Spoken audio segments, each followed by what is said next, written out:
Meskipun telah ditinggal pergi oleh beberapa pemain bintang mereka, untuk pertama kalinya sejak didirikan pada tahun 1970, Paris Saint-Germain, PSG, akhirnya mengangkat trofi Liga Champions. Dan setelah itu, ada satu pernyataan menarik yang diutarakan pemain muda mereka, Desire Doué, yang disinyalir menyindir beberapa mantan pemain selebritis PSG seperti Neymar, Messi, dan Kylian Mbappe. Sebelum menjuarai Liga Champions dengan mengalahkan Inter Milan 5-0 di final, sejatinya Paris Saint-Germain telah mencuat sebagai satu kekuatan dominan di Prancis, dan tim ini sangat ambisius di Eropa. Berkat sokongan dana segar dari Nasser Al-Khelaifi, mereka mampu mendatangkan pemain top seperti Zlatan Ibrahimovic, Neymar, Lionel Messi, Sergio Ramos, dan Kylian Mbappe. Tak cukup sampai di situ, pelatih berprofil tinggi seperti Carlo Ancelotti juga pernah didatangkan.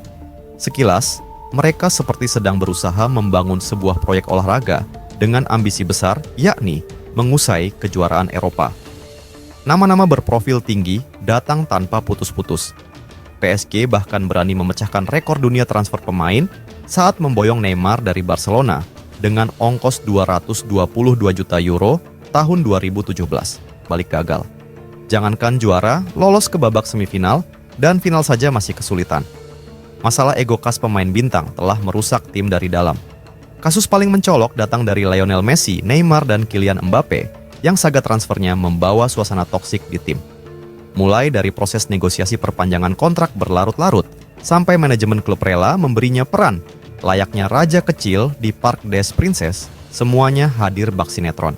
Tapi, semua ini berakhir percuma buat klub yang sebelumnya bertabur bintang tersebut. Berangkat dari sinilah, langkah tepat lalu dilakukan manajemen klub. Diawali dari kedatangan Luis Campos di pos direktur olahraga, yang anti proyek pemain selebritis pun mulai berjalan. Dan hal ini terlihat semakin serius saat Luis Enrique datang tahun 2023. Meski pada awalnya terlihat tertatih-tatih, nuansa anti pemain selebritis tampak semakin kuat. Mereka tak lagi hanya mengejar pemain berdasarkan nama besar, tapi fokus belanja sesuai kebutuhan, dan mulai serius juga melirik talenta muda. Hasilnya, talenta-talenta muda seperti Desire Doué, Joao Neves, dan Lee Kang-in datang beriringan dengan pemain-pemain setengah bintang macam Ousmane Dembélé dan Khvicha Kvaratskhelia. Bradley Barcola, Seny Mayulu, dan Warren Zaïre-Emery juga mendapat kesempatan bermain di final, sehingga tidak mengherankan PSG mampu mengendalikan pertandingan dengan skuad yang penuh energi. Pemain muda PSG, Desire Doué, usai pertandingan mengatakan, "Sepak bola Eropa sangat keras. Kami sebelumnya dikenal sebagai tim selebritis karena dihuni banyak pemain bintang. Dan puncaknya setelah kalah di final 2020 dari Bayern Munich, PSG sempat mencari bintang besar. Dengan Messi bergabung setahun kemudian, tapi gagal. Namun, strategi tim kini telah berubah. Kami memanfaatkan banyaknya talenta muda Prancis dan pelatih memberi kesempatan kepada para pemain muda yang lain. Dan itu berhasil," ujar Desire Doué. Pada laga final yang berlangsung di Allianz Arena, Inter kesulitan menghadapi pendekatan agresif PSG tanpa bola dengan Kvaratskhelia dan Dembélé, bahkan turun hingga ke lini tengah dan pertahanan untuk merebut kembali bola. Meski PSG sudah lama tampil bagus saat menguasai bola, mereka baru mencapai puncak sepak bola klub setelah menguasai permainan tanpa bola. Perlu dicatat juga bahwa penggunaan bek sayap oleh Enrique sangat berbeda dengan pelatih top lainnya, karena Nuno Mendes dan Hakimi menjadi komponen utama dalam serangan timnya. Seperti yang ditunjukkan Hakimi pada gol pembuka PSG melawan Inter, ada keuntungan besar menggunakan bek sayap yang berani menyerang dan mampu masuk ke kotak penalti lawan. Pelatih Liverpool, Arne Slot, sering menyebut bek sayap PSG sebagai contoh kemampuan modern bek sayap, dan tidak mengherankan jika banyak tim lain akan mengadopsi pola Enrique ke depannya. Namun yang perlu disimpulkan, PSG menang karena bermain sebagai satu kesatuan yang padu. Mereka menekan dengan cerdas, bertahan dengan disiplin, dan menyerang dengan efisien. Final ini menunjukkan PSG bukan lagi tim yang hanya bergantung pada pemain bintang, melainkan kesebelasan dengan kedalaman, struktur, dan semangat juang yang kuat. Kini PSG akhirnya memenangkan Liga Champions setelah bertahun-tahun gagal dan patah hati. Seluruh Eropa harus waspada bahwa inti muda klub ini bisa mendominasi kompetisi di masa depan, namun akan menjadi kesalahan jika meremehkan Real Madrid mengingat sejarah gemilang mereka di turnamen ini, dan mungkin mereka akan menjadi tantangan bagi PSG di bawah pelatih baru Xabi Alonso.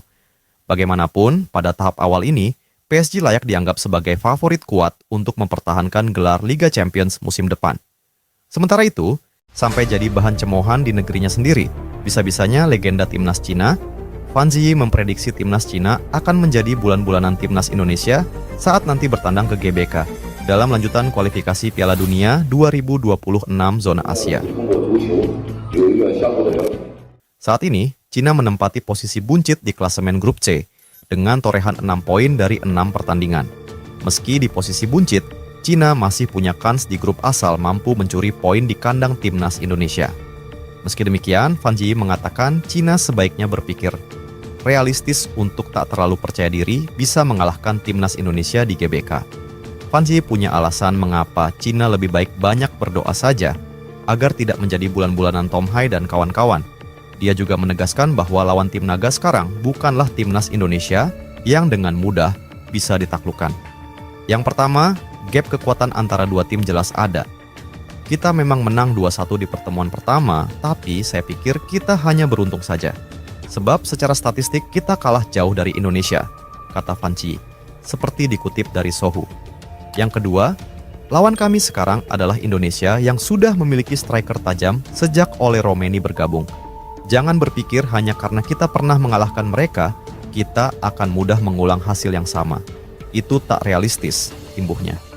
Jadi, jangan menargetkan terlalu tinggi, kita tidak kalak-telak sudah untung, terang Fan Zhiyi.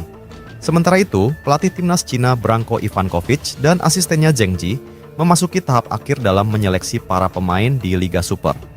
Persiapan timnas Cina untuk laga lanjutan kualifikasi Piala Dunia 2026 pada bulan Juni ini secara resmi akan memasuki tahap yang paling intens. Menurut rencana Asosiasi Sepak Bola Cina, CFA, timnas Cina akan mengumumkan daftar skuad sementaranya minggu ini. Kabarnya, pemain yang akan dipanggil untuk menjalani pemusatan latihan timnas Cina nanti berskala sangat besar. Menurut laporan Beijing Youth Daily Sports, Ivankovic sedang mempersiapkan untuk memilih daftar yang berisi 50 pemain, termasuk Yang Mingyang, Liao Jintao, dan banyak pendatang baru lainnya. Di lain sisi, timnas Indonesia menghadapi situasi yang cukup buruk jelang lanjutan ronde ketiga, kualifikasi Piala Dunia 2026 zona Asia pada Juni 2025 nanti. Skuad Garuda mendapat kabar buruk karena FIFA resmi menghukum PSSI karena nyanyian diskriminasi di laga kontra Bahrain.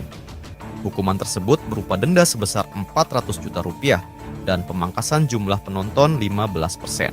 Karena itulah, timnas Indonesia tak bisa mendapatkan dukungan penuh dari para suporternya saat menjamu Cina di SUGBK pada 5 Juni 2025 mendatang. Melihat kondisi itu, media Vietnam, Tien Phong, turut prihatin.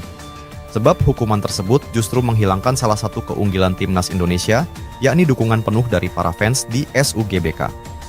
Terlebih 15% yang diminta dikosongkan itu merupakan tribun belakang gawang, yakni tribun utara dan selatan yang biasanya diisi pendukung garis keras timnas Indonesia. Jadi, jelas itu merugikan tim Garuda. Indonesia kena sanksi FIFA, kehilangan keunggulan jelang laga akbar lawan Cina di kualifikasi Piala Dunia 2026, bunyi laporan dari media Vietnam, Tien Phong. Dan untuk tim nasional sepak bola Cina, ini tidak diragukan lagi merupakan kabar baik, imbuh mereka.